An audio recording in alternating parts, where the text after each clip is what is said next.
కనీస స్పందన. నేను అడుగుతున్న ప్రతిపక్ష పార్టీ జగన్మోహన్ రెడ్డిని అడుగుతున్నా, మీరు ఈరోజు క్రైస్తవ సంఘానికి క్రైస్తవుల ఓట్లన్నీ కూడా, ఈరోజు దళితుల ఓట్లన్నీ కూడా 40% ఓటింగ్ తీసుకున్నటువంటి మీరు ఆ సంఘాల్లో జరుగుతున్నటువంటి వ్యక్తులకు వస్తున్నటువంటి కష్టం మీద ఎందుకు స్పందించటం లేదు?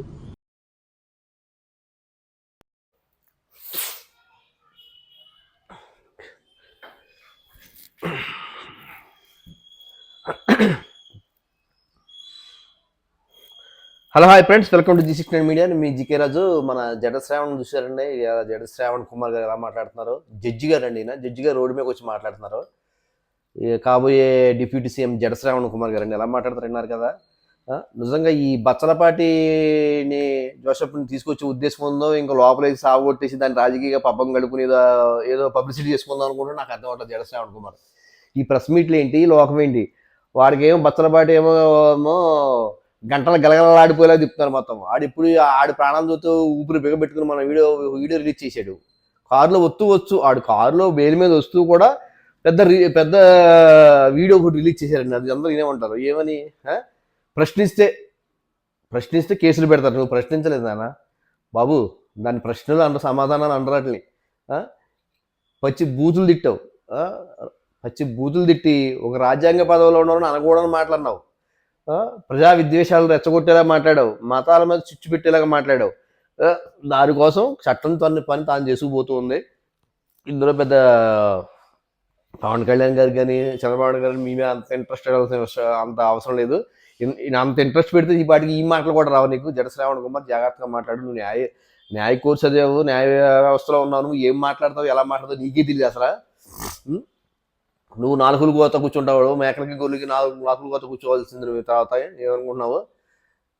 పిచ్చిగా మాట్లాడుకో, ఈ నోటికి వచ్చేట్టు మాట్లాడుకున్నాయన. ఈ మధ్యలో ఈ ప్రకాష్ రాజ్ ఒకడు వచ్చాడు. ఇప్పుడు ఆడేం మాట్లాడతాడు ఆడికి తెలియట్లేదు. ఏంటో మరి జస్ట్ ఆస్కింగ్ అంటే జస్ట్ ఆస్కింగ్ ఏంటి? బొంగు ఆస్కింగ్, జస్ట్ ఆస్కింగ్. నువ్వు ఏం చేసావు తెలుగు రాష్ట్రాలకి? ప్రకాష్ రాజ్ ఏం చేశాడంటే తెలుగు రాష్ట్రాలకి ఏమన్నా ఉపయోగం ఉందా? అంటాను. మీరు ఏమన్నా మతాలు మీరు అనుసరించాలంటే మీ మతాలు మీరు అనుసరించండి. ఎవరు ఏమన్నారు కదా. ఎవరి మతాలు అనుసరించి ఎవరి మతాలు గౌరవం. ఒకళ్ళ మీద ఒకరు దుమ్మెత్తి పూసుకోవడం అవసరం లేదు కదా. అంతేగాని ఒకళ్ళ మతాల మీద మీటింగ్లు పెట్టి ఒకళ్ళ మతాల మీద ఒకళ్ళు తిట్టడం, వీళ్ళు నాన్న తిట్టడం, వాళ్ళని తిట్టడం. మీరు మాట్లాడితే దళిత క్రైస్తవులు ఈ దేవుడు పట్టుకొస్తారని మాట్లాడితే జనసేన మేము దళిత క్రైస్తవుని, ఎవడ దళిత క్రైస్తుడు ఎవడ క్రైస్తవుడు నాకు అర్థం అవట్లేదు. ఇక్కడ ఎవరు అడిగారు? అసలు దళిత క్రైస్తువులు అసలు బాగానే ఉన్నారు. వాళ్ళ హిందువులు, దళిత క్రైస్తవులు, ముస్లింస్లు రకరకాల వాళ్ళందరూ బాగానే మాట్లాడుకుంటున్నారు, బాగానే తింటున్నారు, బాగానే ఉంటున్నారు, అన్నీ చేసుకుంటున్నారు. మధ్యలో మీకు వచ్చిన పోటీ ఏంటో నాకు అర్థం అవ్వలేదు. ఈ లోపు మన జగన్మోహన్ రెడ్డి గారిని తీసుకొచ్చాడు. ఆయన అసలే 3 రాజధానులు 4 రాజధానులు నవరత్న రాజధానులు ఆయన తలకాయ పొడుతూ ఆయన ఉన్నాడు జగన్మోహన్ రెడ్డి గారు. ఆయన మీద మళ్ళీ నువ్వు ఆయన మీద నెట్టుతున్నావు. నాకేంటో అర్థం అవట్లా. కడప కింగ్ అనే జగన్మోహన్ రెడ్డి గారు ఇప్పుడు ఏమైపోయి బెంగళూరు బొంగు కింద తయారైపోయి ఏది రాజధాని చెప్పాలి తెలియక రోజుకు మాట్లాడతాడు ఆయన. అది తీసుకొచ్చి మళ్ళీ ఆయన లాక్కొస్తావు నువ్వు.